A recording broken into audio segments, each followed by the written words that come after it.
Today we will discuss a novel written by Emily Bronte called Wuthering Heights. It is a novel that explores the themes of passion, revenge, and the destructive nature of love. The narrative structure is complex, using a frame story and multiple narrators. The novel is set in the Yorkshire moors in northern England during the late 18th and early 19th centuries. The primary locations are Wuthering Heights, the Earnshaw family home, and Thrushcross Grange, the Linton family estate. The novel begins with Mr. Lockwood, a new tenant at Thrushcross Grange, visiting his landlord, Heathcliff, at Wuthering Heights.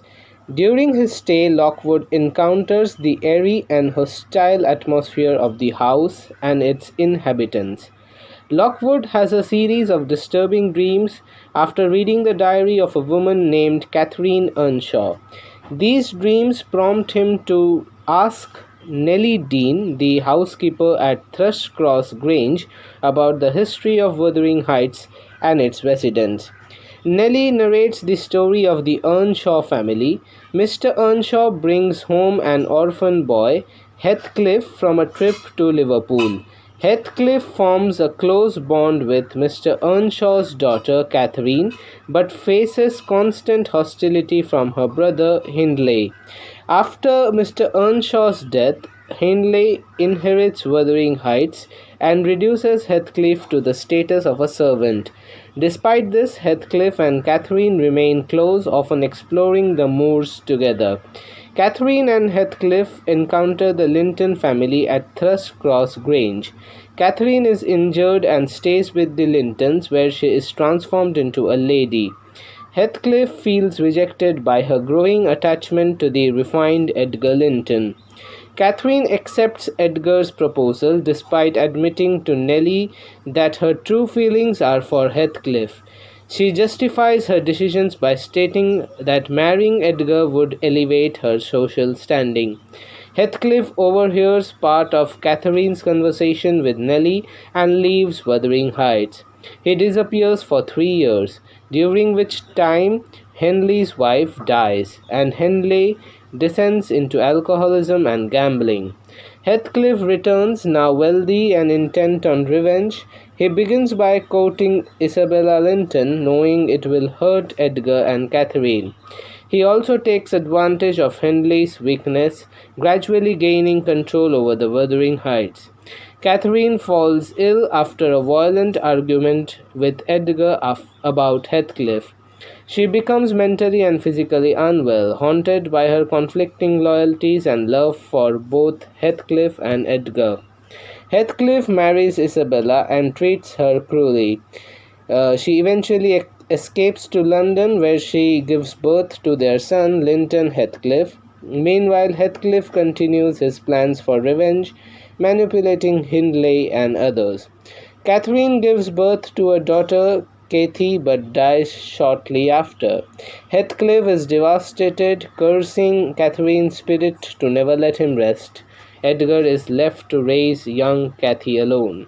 Years pass and Kathy grows up isolated at Thrushcross Grange. She eventually meets her cousin Linton, who is brought to Wuthering Heights after Isabella's death. Heathcliff forces Kathy to marry Linton to secure his inheritance of Thrushcross Grange. Heathcliff's plans come to fruition as he gains control over both Wuthering Heights and Thrushcross. Linton dies soon after the forced marriage, and Kathy is left to live in a hostile environment under Heathcliff's control. Despite initial animosity, Kathy and Hareton develops a bond. Kathy begins to teach Hareton to read, and the relationship blossoms into love, offering a glimmer of hope and redemption. Heathcliff becomes increasingly haunted by Catherine's memory. He loses interest in his revenge and the material possessions he has accumulated. Consumed by the longing for Catherine, he stops eating and eventually dies, seemingly at peace, reunited with her in death. Lockwood returns to Wuthering Heights months later to find that Kathy and Hareton are planning to marry and move to Thrushcross Grange. Wuthering Heights will be abandoned, marking the end of the cycle of revenge and suffering that plagued its inhabitants. And with this, the novel comes to an end.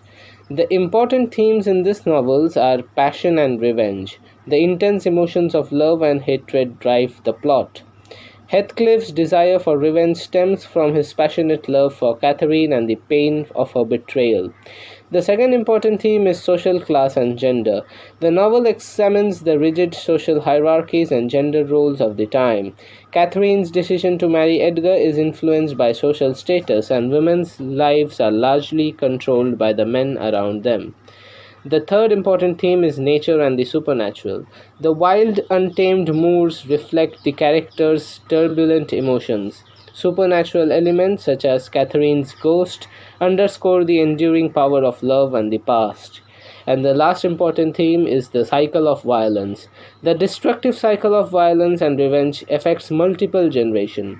The younger character's ability to break free from this cycle offers a hopeful resolution. Wuthering Heights is a complex exploration of human emotions and relationships set against a stark and often unforgiving natural backdrop. Emily Bronte's masterful use of narrative structure and her deep psychological insight make this novel a timeless classic.